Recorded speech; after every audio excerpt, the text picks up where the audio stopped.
Governo avalia que jogo do Tigrinho pode ser liberado no Brasil. E você vai ver também. Prato feito, PF, está mais caro para o brasileiro. Cresce o número de moradores de rua em São Paulo. Joe Biden melhora o desempenho em coletiva de imprensa, mas continua pressionado a desistir da reeleição nos Estados Unidos. E ainda, música cristã embala a Colômbia para a final da Copa América contra a Argentina.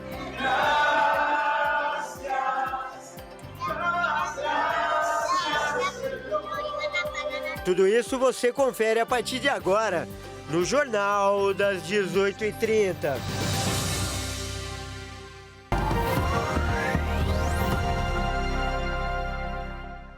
Olá, seja muito bem-vindo. Nós estamos ao vivo, são 18h33 pelo horário de Brasília. Eu sou o Kleber Werneck e a partir de agora você confere comigo as notícias do Brasil e do mundo desta sexta-feira.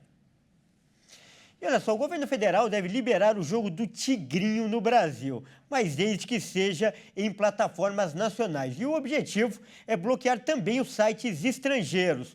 O jogo vem causando polêmica e foi alvo, inclusive, de investigação da polícia.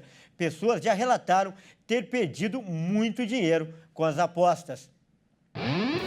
O governo acredita que, com alguns ajustes, o Fortune Tiger, conhecido popularmente como Jogo do Tigrinho, pode ser oferecido pelas plataformas de apostas estabelecidas no Brasil. O jogo deve ser adequado à categoria de jogos online prevista na Lei das Bets, que é uma plataforma de apostas. A portaria que regulamenta o segmento deve ser publicada neste mês. A ideia é que o jogo seja bloqueado em sites que ofereçam esse jogo online a partir do exterior. Nesse tipo de jogo, os resultados devem ser definidos de forma aleatória e os jogadores podem ganhar, mas a maior chance é de perder. Para validar se os jogos atendem às condições necessárias, a Lei das Bets previu que todos os jogos passem por certificação de empresas credenciadas pelo Ministério da Fazenda. Uma das portarias publicadas estabelece que as plataformas terão que identificar e fazer classificação de risco dos apostadores e comunicar transações suspeitas ao Conselho de Controle de Atividades Financeiras, o COAF, órgão do governo federal que atua no combate à lavagem de dinheiro. A Polícia Civil suspeita da hipótese de jogos, como o do Tigrinho, estarem ligados a esquemas de pirâmides financeiras. E nos últimos meses, operações policiais têm mirado influenciadores que divulgam jogos. Em Alagoas, por exemplo, a polícia descobriu uma conta de demonstração que prometia um ganho rápido de R$500, que não acontece quando se joga. A suspeita, nesse caso, é de estelionato, o crime de lucrar ilegalmente induzindo alguém ao erro. Olha, e mais cedo, na edição da tarde do Redação Hit, eu conversei com uma especialista para saber sobre essa possibilidade, do jogo do Tigrinho ser liberado no Brasil. A delegada Michele Santana disse que é contra a medida. Vamos conferir. O jogo de azar é aquilo que a gente conta com a sorte. Então, se aquele jogo, como o jogo do bicho, jogo de maquininha ou o jogo do tigrinho, contar com a sorte, ali, pela lei de contravenção penal, nós estamos diante de um tipo que se adequa ao crime de contravenção penal. Mas, além disso, o que a gente tem que pensar? Por que uma pessoa fica viciada?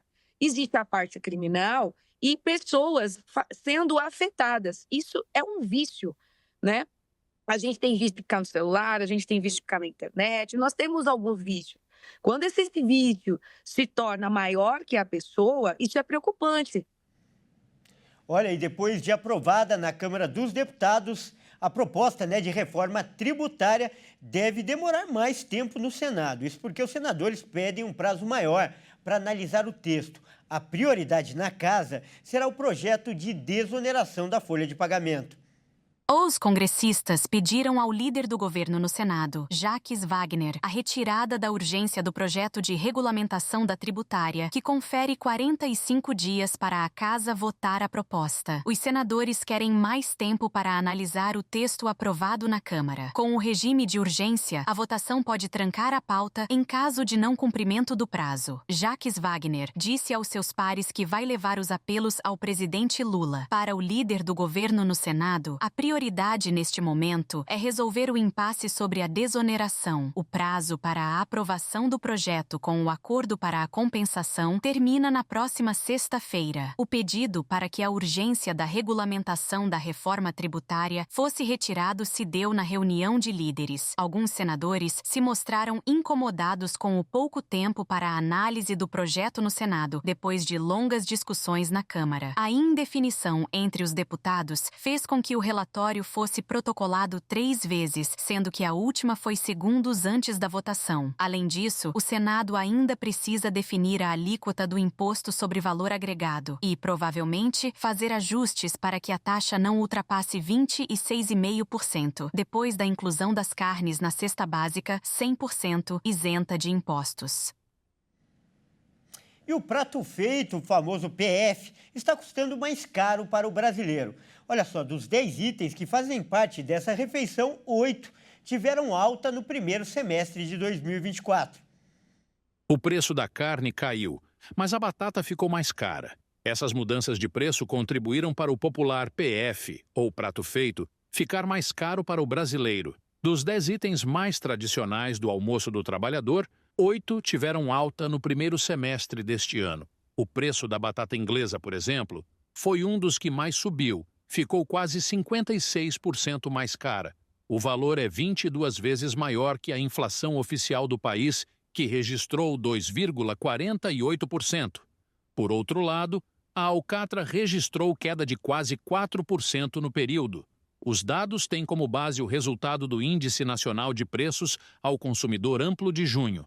O levantamento mostrou que, no acumulado dos últimos 12 meses, a taxa ficou em 4,23%, encostando no teto da meta estabelecida pelo governo, 4,5%. Liderando o ranking de vilões da inflação do prato feito, a batata inglesa registrou, no acumulado dos últimos 12 meses, alta de quase 70%. Em segundo e terceiro lugar, fechando o trio mais caro da lista, outros 2 itens do mesmo grupo. A cebola encareceu 77%, enquanto o tomate teve alta de 20%, também em 12 meses. Já o feijão carioca registrou crescimento de 0,32% e o feijão preto ficou 5,5% mais barato neste ano. No acumulado dos últimos 12 meses, o feijão carioca recuou 17,5%, enquanto o feijão preto encareceu 4,70%. No ano, o grupo carnes ficou quase 3% mais barato. A alcatra teve queda de quase 4%. Em 12 meses, a alcatra barateou ainda mais, ficando quase 7% mais em conta. E a população em situação de rua tem aumentado na cidade de São Paulo. Um levantamento apontou que mais de 80 mil pessoas estão nessa condição. No mês passado, a cidade de São Paulo atingiu o total de 80.369 pessoas vivendo em situação de rua.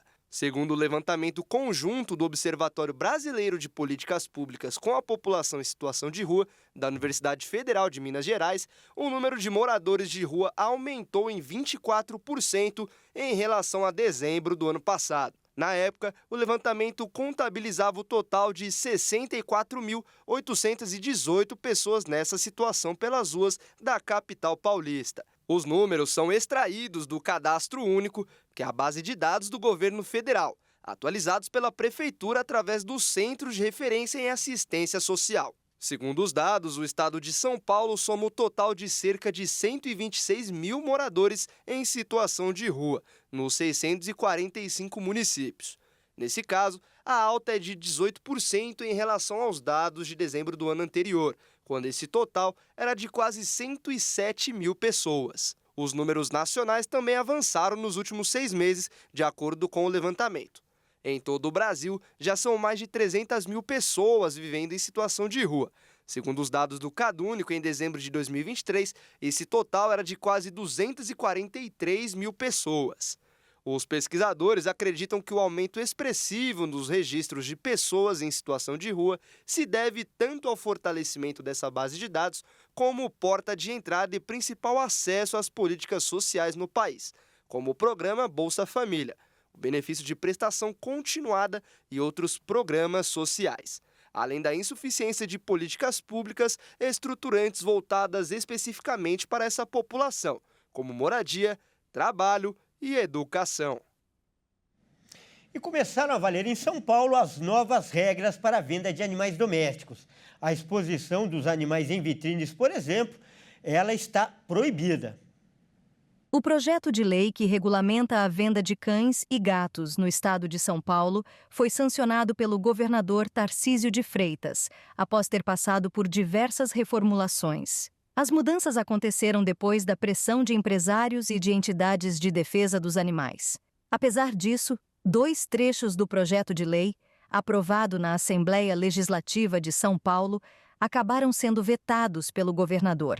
Um deles obrigava os criadores de cães e gatos a terem veterinários cadastrados no Conselho Regional de Medicina Veterinária em seu quadro de responsáveis técnicos. O outro submetia infratores a sanções previstas na lei federal, que trata de punições penais e administrativas para condutas e atividades que lesem o meio ambiente, incluindo fauna e flora. Agora, entre os novos critérios para a criação e comercialização de cães e gatos no território paulista, a lei prevê que a criação para fins comerciais deve ter alojamentos compatíveis com o porte e a quantidade de animais. As fêmeas prenhas devem ser separadas e os filhotes devem conviver com suas mães, por, no mínimo, 6 semanas. A castração dos filhotes deve ser realizada até os 4 meses de vida, exceto no caso de cães policiais. Guias ou de assistência terapêutica, que devem ser castrados até os 18 meses. Todos os animais devem ser microchipados e registrados em um banco de dados. Devem receber as vacinas específicas para cada espécie, e as fêmeas só podem reproduzir a partir dos 18 meses. E veja a seguir, Joe Biden melhora desempenho em coletiva de imprensa, mas continua pressionado a desistir da reeleição nos Estados Unidos. E ainda, música cristã embala a Colômbia para a final da Copa América contra a Argentina. Nós voltamos já.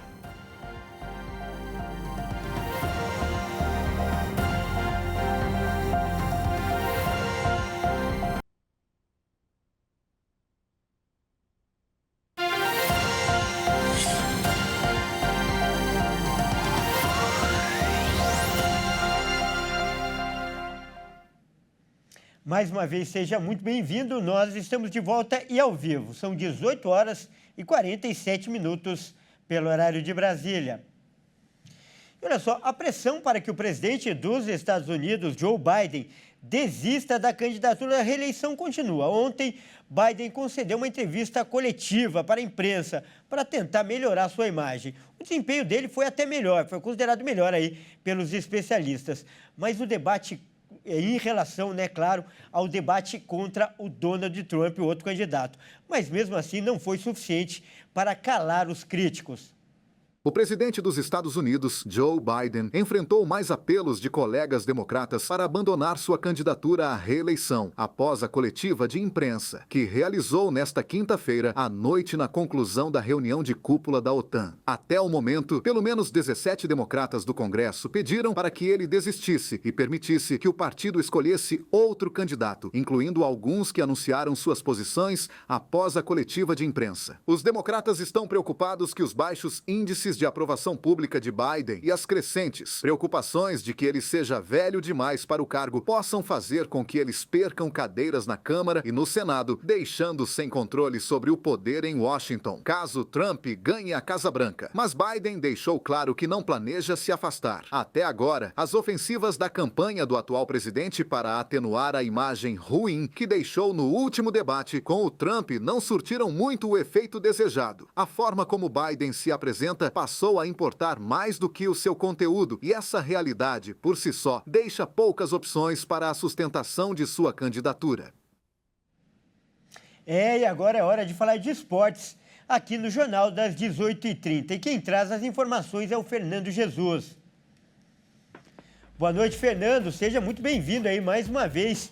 E, Fernando, o Mbappé ainda nem estreou no Real Madrid, mas já está fazendo muito sucesso, não é mesmo? Com certeza, Kleber. Boa noite para você e a todos que nos acompanham.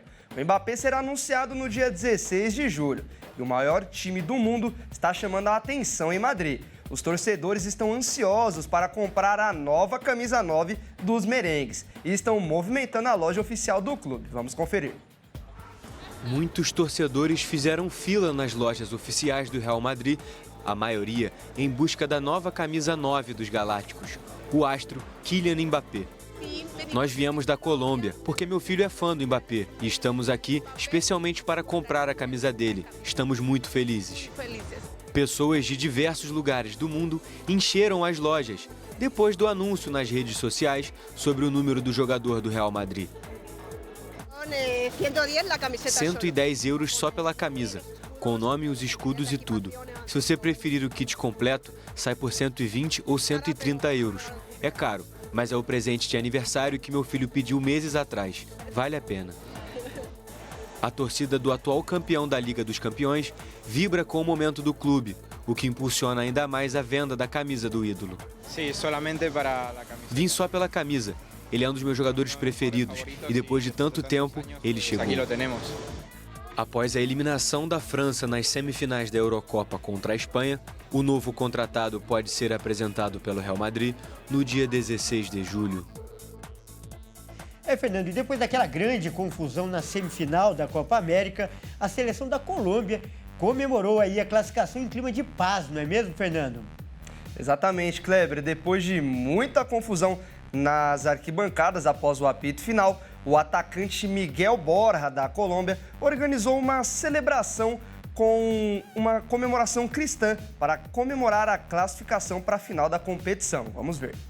A seleção da Colômbia comemorou a classificação para a final da Copa América com uma celebração religiosa organizada pelo atacante Miguel Borja. As músicas cristãs ao som de um violão e o clima de paz foi divulgado nas redes sociais.